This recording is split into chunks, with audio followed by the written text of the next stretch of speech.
VBL यानी कि Varun beverages limited.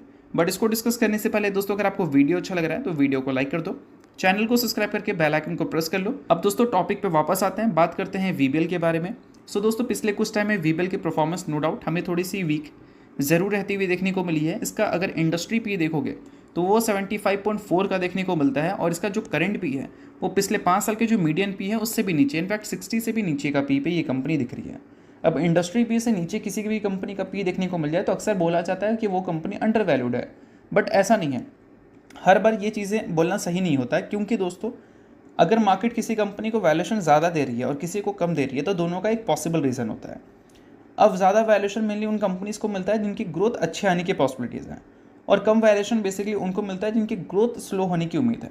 अब वीवेल के साथ प्रॉब्लम क्या है कि इनको कंपटीशन मिल रहा है किससे? कैंपा कोला से। कैंपा कोला को अगर टेस्ट करोगे आप तो ऑब्वियस सी बात है कि वो वीबीएल के कंपैरिजन में उतना इंप्रेसिव टेस्ट नहीं ला पाती है, बट फिर भी कंपटीशन है, रिलायंस की कंपनी है, पैसा ज़्यादा है, इन्वेस्टमेंट बड़ा हो सकता है, डिस्ट्रीब्यूशन स्ट्रॉन्ग किया जा सकता है, तो इन सारी चीज़ों की वजह से एक डर है। वो चीज़ें अभी तक वीबीएल को इम्पैक्ट नहीं दी हैं, बट एक डर है।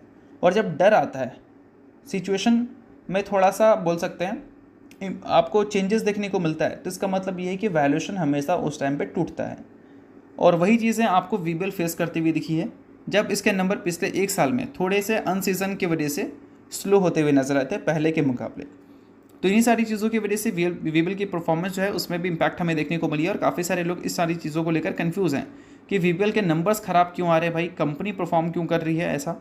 तो इन सारी चीज़ों के पीछे का पॉसिबल रीज़न क्या है वो मैंने आपको समझाने की कोशिश की है। बट हाँ, इन सारी चीज़ों के बेसिस पे ऐसा नहीं कि आपको यही डिसीजन ही बना लो, आप कंपनी को और भी अच्छी तरह से रिसर्च कर सकते हो। लाइक ऐसे भी आप समझ सकते हैं कि वीबीएल अभी के टाइम पे जितना रेवेन्यू जनरेट करती है मैक्सिमम हमेशा इंडिया से आता है, बट इंडिया के बाहर भी कंपनी एक्सपेंड कर रही है, और अगर वहाँ पर भी कंपनी अच्छा बिजनेस कर पाती है जैसा इंडिया में कंपनी ने किया है, तो इससे क्या है कि कंपनी के रेवेन्यू सोर्स डाइवर्सिफाइड रहेंगे।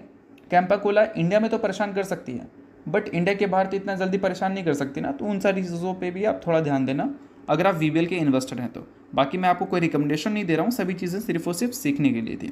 बाकी ये वीडियो यहीं तक था, होप करता हूँ वीडियो आपको अच्छा लगा होगा। लाइक कीजिए, पहली बार सब्सक्राइब कीजिए। वीडियो के लिए बहुत बहुत शुक्रिया।